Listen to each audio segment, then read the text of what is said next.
Hello everyone and welcome to another casual review. Today I'm talking about Sakuna of Rice and Ruin. Right off the bat, we'll just dive into the plot as far as I understand it. Forgive me, some of these names are more difficult to remember than others, so I will just be using generic descriptions of these characters. But basically, Sakuna herself, she is a goddess in the Lofty Realm, and the Lofty Realm is basically like Olympia would be for like the Greece gods. This is more like some sort of Asian-based religion, and she is the daughter of the goddess of harvest and the god of, I think it's like war or combat or some kind of weaponry involved here. I'm not exactly sure what kind of god he is, but he's all about battling with swords and weapons and such. Her parents are long gone, but she has a kind of like a little guardian angel, I guess you could say, this little lion-looking floating thing that keeps her company and kind of acts as her guide, and he is basically like the spirit of her father's broken sword,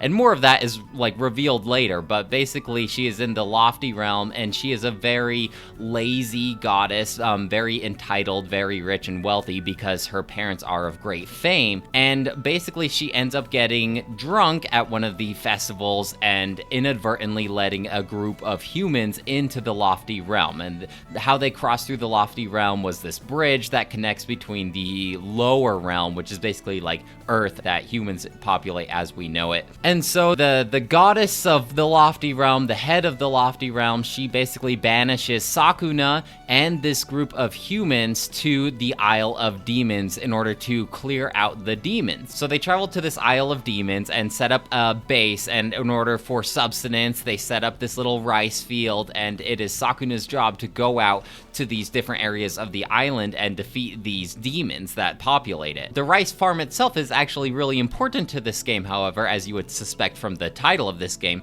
because Sakuna gets her powers from the rice yield at the end of each year, at the end of each harvest. So I guess we'll just get into that whole mechanic first, because that is basically like half of the game. You will be spending at least a third of this game farming and cultivating and preparing this rice, so the better the yield, the better the quality of the rice, the more Sakuna's powers will go up. It's kind of like a 3D farming simulator. It's very in-depth. The closest game that I have played involving mechanics like this would be Stardew Valley, so I will be making a lot of comparisons between the two. This game goes a lot more in-depth about the whole farming scenario, however.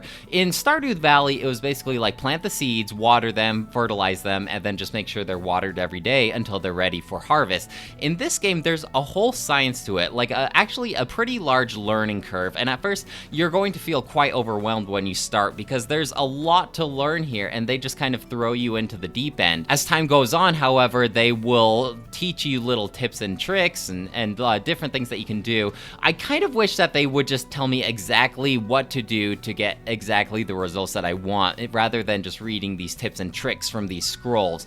There is a man, one of the humans that came with you, who knows a lot about rice farming. You can kind of talk to him every day, and he'll tell you like the water level that you want for the rice. But just starting out, it just can feel a little overwhelming. It might even be in your best interest to look up a guide online or a YouTube video just going completely into depth about all of this, because there's a lot of variations that can be evolved too. Like, is it raining that day? Is it super cold? Is it really hot? Because that can influence how much water you want to get put into the fields. Some of the more surface level things, however, you may be used to this if you've played Stardew Valley or maybe even Animal Crossing. Every day on your field, there might be some weeds that appear on your field that you have to pluck, and it's probably in your best interest to lay down a fertilizer. Like I said, the yield of the rice will influence your stats, and you can kind of manipulate the stats that you will get on this rice by what you put in this fertilizer. And so the fertilizer can be lots of different things. Pretty much any item in your inventory can be put into this fertilizer in order to influence the stats. So let's say you encounter some magic powder during the combat phase of this game. You might want to mix up the magic powder into your fertilizer to put into the rice, and that in turn will boost up your magic stat. There's a lot of items that do lots of different things. Some have some negative negative results, so you need to counterbalance it with some like pesticide. And there's, like I said, there's a whole lot of science to this, so there's a lot to remember. There's like 3 different types of fertilizer as well, and you want to apply some during certain parts of the season. And I never really got too familiarized with that kind of stuff. I just tried to maximize my outputs as far as like stats go, and just try to max out all 3 of the different fertilizers and just hope for the best.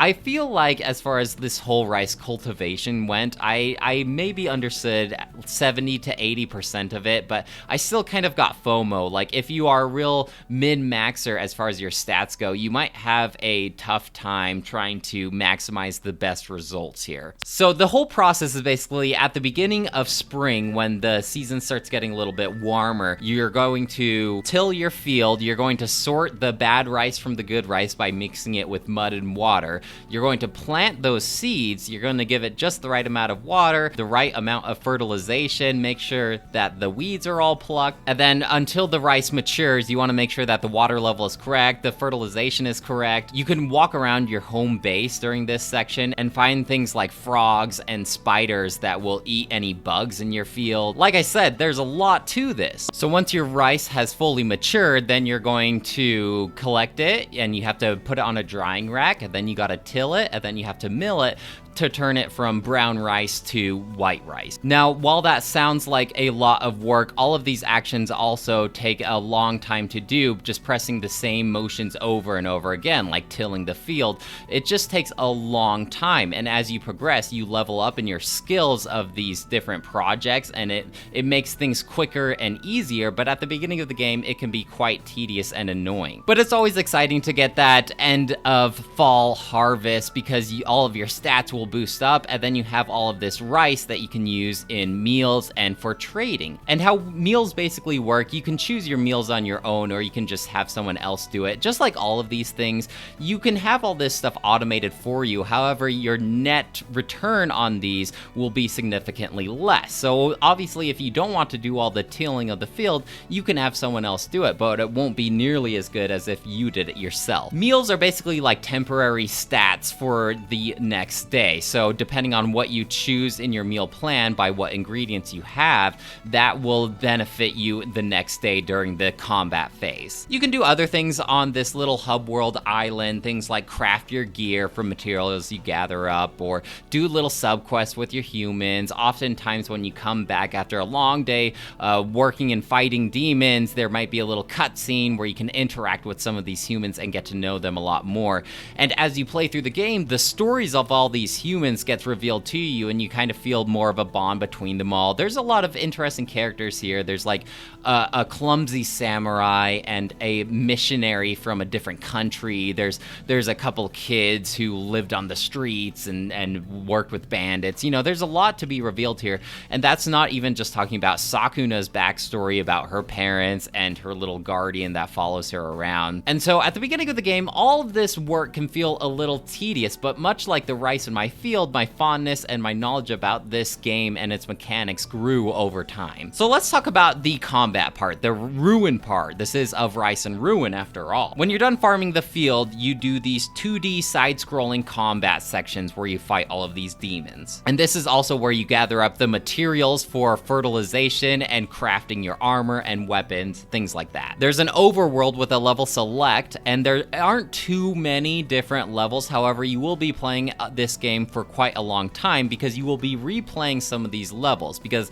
each level has certain tasks attached to them, and in order to reveal different levels on the overworld, you have to raise your exploration level by fulfilling these different unique tasks. Some of them are pretty easy to do, like just get through the level. Others are perform like 30 different parries, and they can be a little more difficult to perform. Some of them are like find the extra hidden item. So unless you gather up all of these objectives in one single run, you will be replaying these levels over and over again, especially especially if you are looking for certain materials in order to craft different items. You can also send out some of your humans to gather up some of the materials while you're out fighting demons. Originally, I thought this game would be quicker, something more like Mega Man Zero combat, where it's one hit and they die and you're really moving and grooving, but it actually plays more like a fighting game where there are combos and air combos, and you're trying to knock enemies into other enemies, and you have a quick attack and a strong attack. So there's a little more thought needed for the combat part of this game, especially if you aren't doing a lot of this farming to boost up your stats. You have to be a little more thoughtful on your feet. Now you have different abilities too that you can also level up their proficiency in. I kind of found the 4 different abilities that I was comfortable with and stuck with them, but as the game progressed, I unlocked other abilities as well. But it's like my proficiency is already so high in these abilities that I'm constantly using already. I don't want to start over with new ones if I already like these. You also have this little grappling hook. Sakuna uses her raiment to attach to walls and ceilings, and it pulls you towards them. You can use it on enemies as well, and these have their own abilities, like one weakens enemies, the other one flings enemies behind you. So it's fun zipping around this area. I believe it also gives you immunity too when you attach to an enemy and you are fleeing towards them. It's just fun zipping around the map. However, this raiment only has 8 different directions rather than 360 degrees, so that can involve its own problems, especially when you're trying to platform using this raiment, because it's hard aligning that 45-degree angle with your raiment to hit the ledge high up above you. I think the controls themselves during this phase could be a little more fluid, but by the end of the game, I was pretty proficient using these combos that I just kind of developed on my own, knocking enemies up into the air and slamming them back down into other enemies. It was actually pretty satisfying, just like the farming phase of this game. As you learn more about this game, you will appreciate it more. It just has such a high barrier of entry. Unless you're really dedicated to playing through this game, you might be pretty turned off within like the first 5 hours even. As the day goes on and you perform more and more actions, you're going to get hungry, and when your belly is completely empty, you lose all of these temporary bonuses that you got during the meal of the night. So it's probably in your best interest to go back home and eat a meal and start the next day, because at nighttime as well, enemies will get stronger. And some of these objectives for these levels involve fighting enemies at night when they are stronger. So that's just another reason you might have to go back to these levels, because some of the objectives are just too hard for now. You might have to come back when you're stronger. There are some pretty cool bosses, but nothing like incredibly memorable in my mind. They just stand out a little bit because as far as the regular enemies go, it is quite repetitive. You are going to be fighting a ton of these bunnies and these boars, and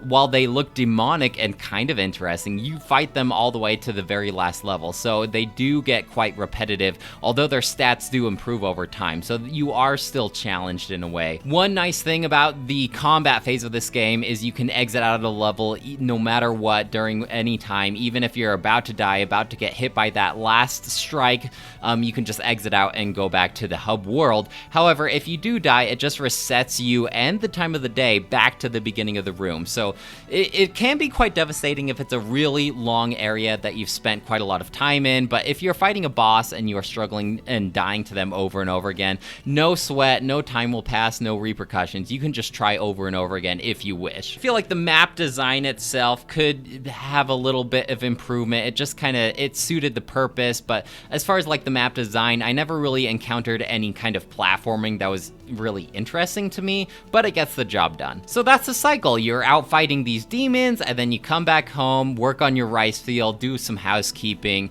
eat a nice meal, wake up, and start the routine over again. And like I said, certain events will trigger, and you might get different sub-quests to gather up certain materials for some of these humans. You also meet some interesting residents of the island that are friendly, like the Kappa, or these like, I can't remember the name of them, but they're like humanoid otter-looking things.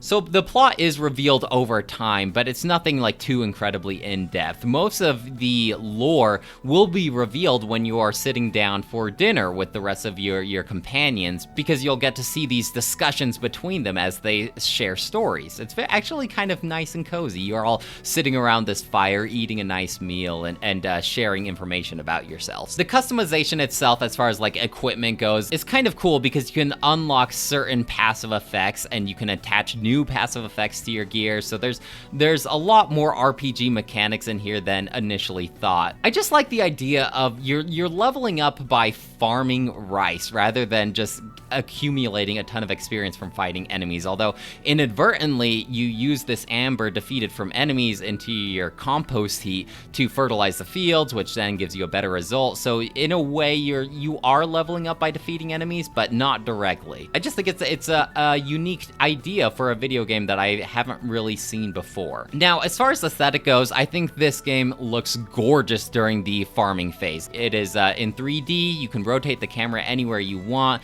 and the detail in it, it's not like realistic, but it has its own aesthetic that I think looks really beautiful. Some moments, like the sun is gazing through the tree and you get the sun rays and your rice is swaying in the wind as it reflects in the pool of water, and sometimes it's just absolutely beautiful. You could just spend a whole day up on this little farming area that you have built up over time and just watch the sun rise all the way to the sunset. And each day lasts about like an average of 10 minutes, and depending on what activity you do during the day, it can speed things up or slow them down. But I'm gonna say just on average, one day is about 10 minutes, and there are 3 days in the season. So it takes maybe like a little more than an hour to get through a year of planting the rice, cultivating it, and harvesting it. And while it visually looks really great during the 3D section of the game, I felt like it kind of left something to be desired during the 2D. I just think this art style lends itself more to that 3D view rather than the 2D side-scrolling view. The music is fun, obviously it's very Asian-inspired aesthetically and musically, so lots of instruments that you would typically hear on that part of the world. Now, as far as voice acting goes, most of the time you will be reading text bubbles from the characters, but Sakuna herself, you're going to be hearing a lot, and her voice sounded so familiar. The voice actor herself is like, it kind of high-pitched and maybe a little nasally. Obviously, you're going to be hearing the same voice lines over and over again because you are performing the same actions over and over again, but she just sounded so familiar, and I just kind of put my finger on it, so I looked her up on IMDb, and she's in everything. If you are a fan of anime or video games, she has probably done work on something that you are familiar with. She just has this very specific anime cartoony voice. I feel like I have been playing this game forever, and while my save file says only 30 hours, I can say that it feels a lot longer than that. I know that I've played RPGs much longer than this game, but still, it just felt like it overstayed its welcome, and I would have been happy if they condensed a lot of this stuff, so it was more like a 10 to 20 hour experience rather than how long it was. Obviously, there's some side stuff that you can do. There's some cool armor and gear that you can craft if you want to go back and farm those materials, or if you really wanted to boost up Sakuna's stats, but by the time I rolled credits, I was pretty done. And it might be, I don't know if this is a minor spoiler, but around the 20-hour mark of my playthrough, it just felt like the game was wrapping up, and I was happy with it, and then it turns out that there was 10 extra hours after that, so maybe that's why the game felt longer than it needed to be to me. Obviously, this is going to vary from person to person, just like I feel like this game is only for a certain type of person, especially someone who really likes to dive into the nitty-gritty of stats when you are doing your research about the rice and everything. I've just heard so many rave reviews about this game. I think my expectations for this game were pretty sky high, and I'm actually a little nervous to say my actual score for this game because I just feel like an outlier here, but I'm going to give this game a score of 3 out of 5. I still think it's a good game. I'm glad I played it, and I'm glad I had that unique experience of farming and then the combat phase. It is really an interesting idea, but I don't know, personally, some of the actions of farming the rice just felt entirely too repetitive, even though things steamrolled over time and I found new ways to progress the rice cultivation. It just felt like too repetitive. Even the combat phase, I wasn't a fan of repeating levels over and over again. But don't get me wrong, I still think this game is a good game and I still enjoyed it. I'm a little nervous because all of the reviews that I have personally heard about this game say it was amazing for them, and I'm not quite sure if I can call this game amazing personally. Well guys, that's it for me. Let me know if you have any questions or comments about Sakuna of Rice and Ruin, and I'd love to hear what you have to say. Otherwise, I'll talk to you later. Bye!